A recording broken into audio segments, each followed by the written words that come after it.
Lods! May Lodit na sa recipe at today gagawa tayo ng fried rice with tuna. Ayan, kung ready na kayo, start na tayo. Sa isang pan, maglagay tayo ng mantika. At kapag ito ay mainit na, ilagay natin yung egg na binati ko kanina. 2 egg lang to.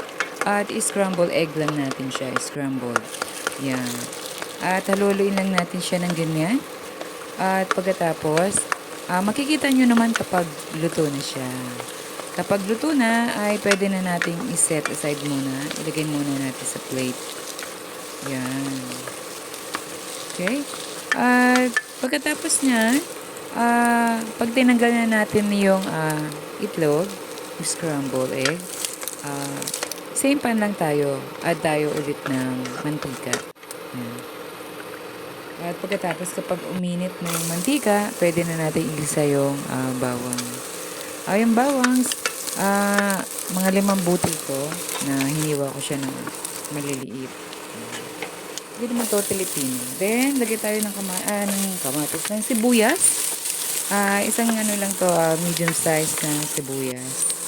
At hiniwa ko lang siya ng maliit. At yan, ang ginamit ko, ang San Marino tuna, corn tuna.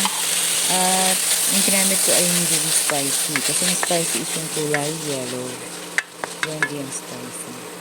Hindi kasi ako nilig sa spicy food. At yan, lagyan natin yung carrots na hiniwa ko din ng small size. At haluin lang natin siya.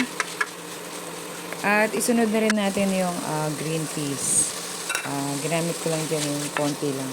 Isang lang yun, pan, green peas. At meron ko ibang kikita sa supermarket na plastic, pwede na rin. Lagay tayo ng asin. Add tayo ng asin yun. At pagkatapos lagyan natin yung kanin lamig. Yung kanin lamig.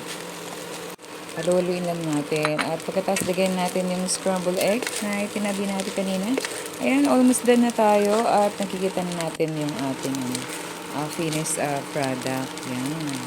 Pagkatapos ilalagyan natin ito sa lalagyanan para ready to eat na tayo. Yan. At napakasarap. Kakaibang to, fried rice kasi tuna naman ang nilagay ko. Okay, maraming salamat sa panonood. At syempre, huwag niyong kalimutan na mag-subscribe sa channel ko. Ingat lagi at God bless everyone.